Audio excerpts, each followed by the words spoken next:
بسم اللہ الرحمن الرحیم۔ جب کوئی انسان استغفر اللہ کہتا ہے تو اس کے جواب میں اللہ کیا فرماتے ہیں؟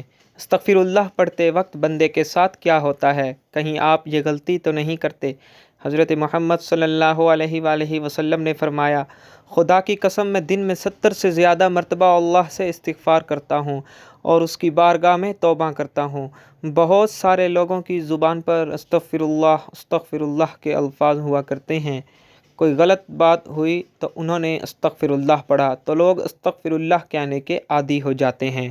استغفر اللہ کا مطلب ہے کہ اے اللہ تو ہمیں بخش دے۔ صرف استغفر اللہ کہہ دینے سے آپ کی توبہ قبول نہیں ہوتی، کیونکہ استغفر اللہ عام طور سے جو لوگ بولتے ہیں وہ ان کی زبان پر رٹے ہوئے الفاظ ہیں، تو بس وہ استغفر اللہ ان کی عادت میں ہے، تو عادت میں ہونے کی وجہ سے اگر کوئی انسان استغفر اللہ بول رہا ہے تو اس سے اس گناہوں کی بخشش نہیں ہوگی۔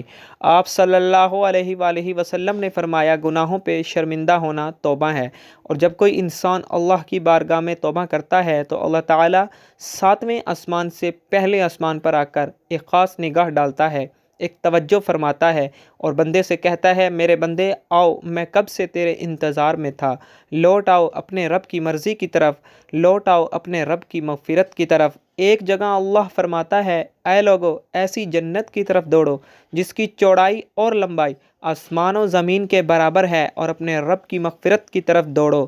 تو اس لیے جب کوئی بندہ اللہ تعالیٰ کے سامنے توبہ کرتا ہے یا استغفر اللہ پڑھتا ہے تو اللہ تعالیٰ 70 مرتبہ جواب میں اس کو لبیک کہتا ہے۔ ایک شخص تھا، 70 سال تک وہ یا صنم یا صنم یا صنم کہتا رہا، اپنے معبودوں کو پکارتا رہا، تو ایک مرتبہ اس کی زبان پھسلی اور اس کی زبان سے یا صنم کی جگہ یا صمد نکل گیا۔ یا صمد اللہ کا نام ہے جس کا معنی بے نیاز، تو اللہ تعالیٰ نے 70 مرتبہ اس کے جواب میں لبیک کہا۔ ایک روایت میں آتا ہے کہ 70,000 دفعہ اللہ تعالیٰ نے لبیک کہا، یعنی اے میرے بندے تیرا رب حاضر ہے، کیا چاہتا ہے؟ تو فرشتوں نے کہا، مولا یہ بندہ تجھے نہیں پکار رہا ہے، یہ تو یا صنم کر رہا تھا، دھوکے سے اس کی زبان سے تیرا نام نکلا، بلکہ یہ تو تجھے جانتا ہی نہیں ہے، یہ تو ساری زندگی یا صنم کرتا رہا۔ تو اللہ تعالیٰ نے فرمایا کہ اے فرشتوں خاموش ہو جاؤ، اور فرمایا کہ مجھے معلوم ہے کہ یہ مجھے نہیں پکار رہا، لیکن دھوکے سے ہی صحیح، لیکن اس نے اپنے معبود حقیقی کو پکارا تو ہے۔ اگر میں نے بھی اس کے سوال پر اس کو جواب نہ دیا تو پھر مجھ میں اور ان میں کیا فرق رہے گا جس کو یہ 70 سال سے پکار رہا ہے؟ کوئی بندہ دھوکے سے بھی اور رب کو پکارتا ہے تو اللہ تعالیٰ اس کے لیے ثواب بھی لکھتا ہے اور اس کی طرف متوجہ بھی ہو جاتا ہے۔ تو اگر ایسے ہی کسی انسان کی زبان پر استغفر اللہ جیسے الفاظ رہتے ہیں تو یہ بے فائدہ نہیں ہے، بلکہ بہت اچھی چیز ہے۔ اور اگر انسان نے اس نیت سے استغفر اللہ پڑھا کہ اس نے جو گناہ کیے ہیں ان کی معافی مل جائے تو اس کے تمام گناہوں کو اللہ تعالیٰ معاف فرما دے گا۔ جو استغفار کو لازم کر لے تو اللہ پاک اس کی تمام مشکلوں میں آسانی، ہر غم سے آزادی، اور اسے وہاں سے روزی دے گا جہاں سے اس کا گمان بھی نہ ہو۔ استغفار سے دلوں کا زنگ دور ہوتا ہے۔ جب بندہ اپنے گناہوں سے توبہ کرتا ہے تو اللہ کریم لکھنے والے فرشتوں کو اس کے گناہ بھلا دیتا ہے، اسی طرح اس کے اعضاء یعنی ہاتھ پاؤں کو بھی بھلا دیتا ہے، اور زمین سے اس کے نشانات بھی مٹا ڈالتا ہے، یہاں تک کہ قیامت کے دن جب وہ اللہ پاک سے ملے گا تو اللہ پاک کی طرف سے اس کے گناہ پر کوئی گواہ نہ ہوگا۔ حضرت سیدنا حسن بصری رحمۃ اللہ علیہ کے پاس ایک شخص آیا اور اس نے خشک سالی کی شکایت کی۔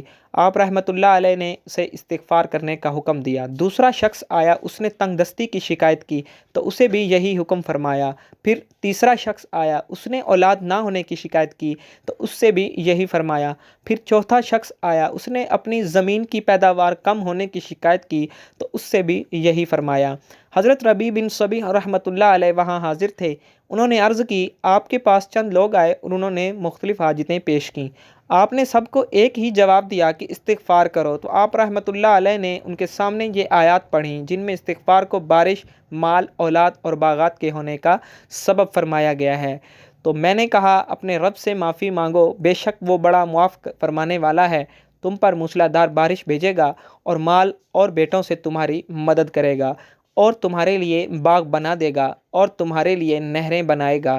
بندہ کسی گناہ کو اللہ تعالیٰ کی نافرمانی جان کر اس کے کرنے پر شرمندہ ہوتے ہوئے رب سے معافی مانگے اور آئندہ کے لیے اس گناہ سے بچنے کا پکا ارادہ کرے اور اس گناہ کی تلافی کے لیے کوشش کرے۔ مثلا نماز قضا کی تھی تو اب ادا بھی کرے، چوری کی تھی یا رشوت لی تھی تو بعد توبہ وہ مال اصل مالک یا اس کے ورثاء کو واپس کرے یا معاف کروا لے، اور اگر اصل مالک یا ورثاء نہ ملیں تو ان کی طرف سے راہ خدا میں اس نیت سے صدقہ کر دے کہ وہ لوگ جب ملیں اور صدقہ کرنے پر راضی نہ ہوئے تو اپنے پاس سے انہیں واپس دوں گا۔ توبہ استغفار کی تمام تر اہمیت اور فضائل کے باوجود بعض بد نصیب نفس و شیطان کے بہکاوے میں آ کر توبہ استغفار کرنے میں ٹال مٹول سے کام لیتے ہیں۔ توبہ کا موقع ملنا بھی بہت بڑی سعادت کی بات ہے۔ بہت سے لوگوں کو توبہ کا موقع بھی نہیں ملتا اور وہ بغیر توبہ کیے اس دار فانی سے چلے جاتے ہیں۔ موت کا کوئی بھروسہ نہیں، اس لیے ہمیں بھی بکثرت توبہ اور استغفار کرنی چاہیے۔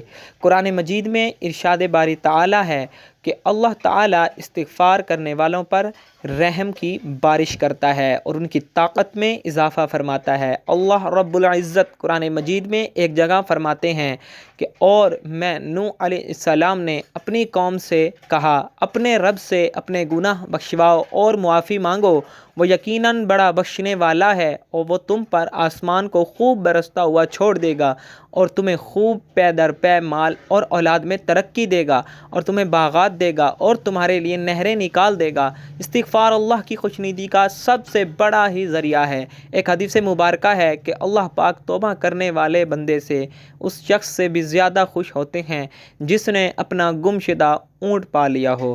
ہم لوگوں کو ہر وقت استغفر اللہ کہنے کی عادت ڈالنی چاہیے۔ اس کے علاوہ ہمیں چاہیے کہ ہم ہر وقت اللہ تعالیٰ کا ذکر کریں۔ اللہ تعالیٰ کی یاد سب سے بڑی چیز ہے۔ آپ صلی اللہ علیہ وآلہ وسلم نے فرمایا کہ اٹھتے بیٹھتے چلتے پھرتے اللہ تعالیٰ کا ذکر کیا کرو۔ جو لوگ اللہ تعالیٰ کا ذکر کرتے ہیں وہ زندہ ہیں، جو اللہ تعالیٰ کا ذکر نہیں کرتے وہ مردہ ہیں بلکہ مردار ہیں۔ ہماری زبان ہر وقت اللہ کی یاد سے تر رہنی چاہیے، اور جب بندہ اللہ کا ذکر کرتا ہے تو شیطان چونکہ انسان کے دل پر اپنے پنجوں کو ہر وقت بٹھائے رکھتا ہے، جب بندہ اللہ کا ذکر کرتا ہے تو پھر وہ اپنے پنجوں کو ہٹا لیتا ہے، اور جب وہ بندہ ذکر کرنا بند کر دیتا ہے تو پھر وہ اپنے پنجوں کو بندے کے دل پہ رکھ لیتا ہے۔ تو اس لیے ہر وقت ہمیں اللہ تعالیٰ کا ذکر کرنا چاہیے، درود پاک کی کثرت کرنی چاہیے، استغفر اللہ اور ہر ذکر والے الفاظ کو اپنی زبان پہ رکھنا چاہیے۔ اللہ پاک سے دعا ہے کہ ہمیں گناہوں سے بچنے اور سچی توبہ کی توفیق عطا فرمائے، آمین۔ ناظرین، کمنٹ باکس میں اللہ تعالیٰ کے 99 ناموں میں سے ایک نام کو ضرور